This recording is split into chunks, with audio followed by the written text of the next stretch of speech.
Olá, pessoal, beleza? Vamos continuar com a nossa aula. Nós estamos com a aula 2 de ecologia. Nós vamos falar hoje sobre relações ecológicas, tá? Todos os organismos do planeta mantêm uma íntima relação com o ambiente em que vivem, ok? É dele que retiram seus recursos para a sobrevivência, como energia, água, nutrientes, e é nele que vão se desenvolver diferentes relações com outros seres vivos, tá? Então, nós estamos usando, estou disponibilizando um arquivo desse livrinho aqui, que eu já falei para vocês desde o começo, que a gente está usando, né? E vocês vão ler um texto inicial que eu botei tanto em áudio, vou botar tanto em áudio como está no capítulo, tá? Quem quiser ouvir eu lendo, pode também. Então, o primeiro texto ele vai contar uma história sobre a relação das pulgas nos coelhos. O exemplo das pulgas no coelho ilustra bem uma dessas formas de interação que eu estava falando agora, que nós chamamos de parasitismo. Tá? Então, vocês podem ler esse texto ou ouvir. É bem interessante. Tá? Então, nós também usaremos, esse material aqui que se chama Guia do Estudante de Biologia, tá? E a gente vai usar uma parte dele também para falar um pouco sobre esse assunto. Então aqui nós temos um resumo, a gente vai trabalhar com mais afinco. Então, cabe destacar que nas relações entre diferentes espécies nós vamos ter tanto relações harmônicas, tá? Como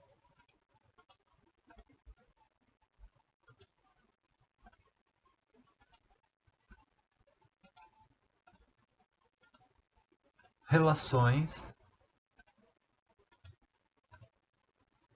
harmônicas e desarmônicas, tá? Entre as harmônicas, nós vamos dividir entre, nós vamos observar a existência de colônias. Essas colônias, por exemplo, uma colônia de abelha, uma colônia de cupins, uma colônia de formigas, consideradas de mesma espécie, as homotípicas, tá?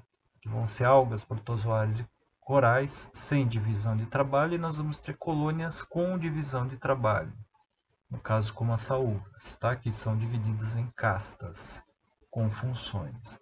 Essas sociedades de relação harmônica e de indivíduos da mesma espécie, elas, ao se relacionarem, elas provocam um benefício a todos, tá?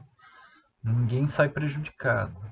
Já sociedades de espécies distintas, nós vamos ter o que nós chamamos de mutualismo ou simbiose. Por exemplo, o cupim possui protozoários no seu intestino, os bovinos possuem bactérias no seu intestino. O cupim possui esse protozoário para digerir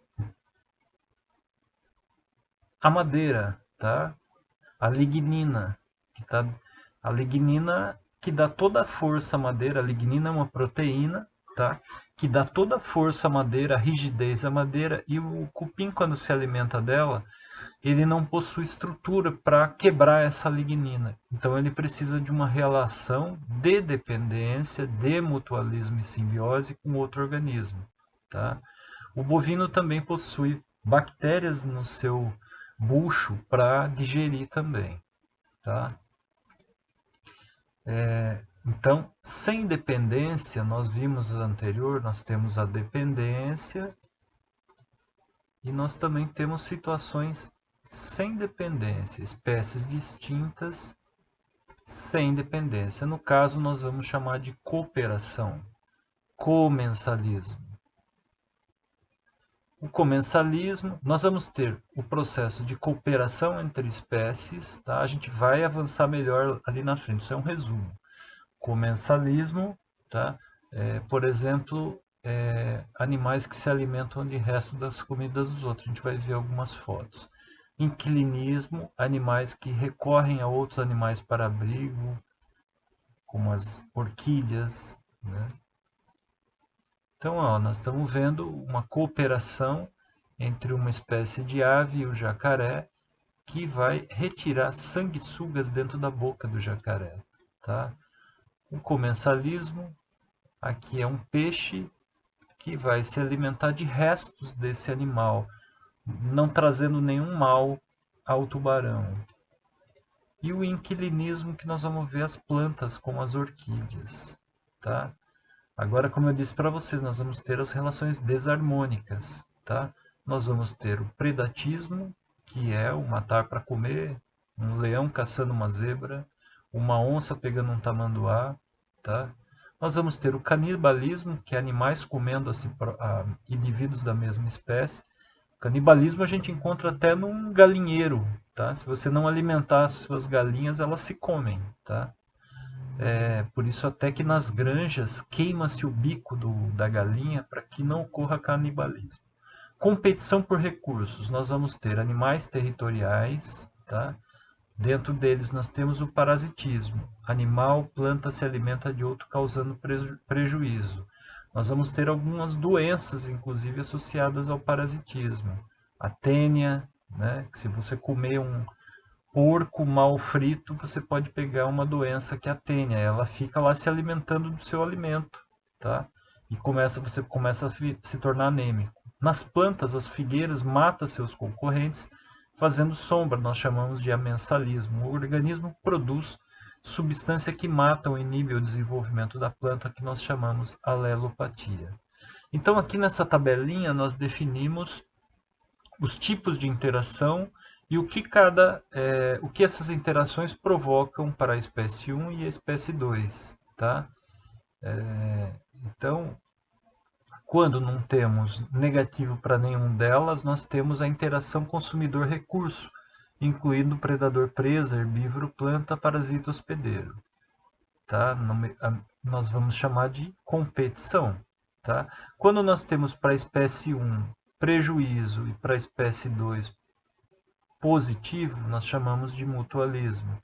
Quando nós temos negativo para uma espécie e indiferente para uma outra, comensalismo. Quando nós temos negativo para uma espécie e indiferente para outra, nós também temos o amensalismo, talvez a maioria incidental, tá? Ok, eu coloquei aqui umas cadeias alimentares e teias, só para a gente dar uma observada, nós vimos isso em outra aula. Então, só para lembrar, nós vamos ter os produtores, consumidores primários, secundários, terciários dentro de uma cadeia. Dentro de uma teia mais complexa, a onça é consumidora secundária quando come a capivara, mas é consumidor terciário quando come o tamanduá, que é um insetívoro. E aqui nós temos uma pirâmide de biomassa, tá? Então, toda a pirâmide de biomassa acompanha o desenho da pirâmide de energia. Quanto mais alto o nível trófico, menor a quantidade de biomassa disponível. A única exceção é a pirâmide de biomassa de cadeia alimentar do oceano, aqui representada. Nesse caso, o fitoplâncton na base da pirâmide tem biomassa menor que o zooplâncton que se alimenta deles, tá? Esses aqui são bem pequenininhos. Então, vamos lá. Aqui nós vamos ter uma pirâmide de energia. Essa pirâmide mostra a relação entre os níveis tróficos ao longo de uma cadeia alimentar oceânica. Quanto mais alta a posição da cadeia, menor a quantidade de energia. Aqui é energia, tá? Mais energia. Aqui, pirâmide de números, número de indivíduos. Quando a relação entre os níveis tróficos é mostrada em termos de número de indivíduos, a pirâmide pode assumir diferentes formas. Então, pirâmide de números, com certeza vai ter muito mais capim do que rato e do que cobra, tá? Diferente daqui da questão dessa outra pirâmide aqui, tá? Ok.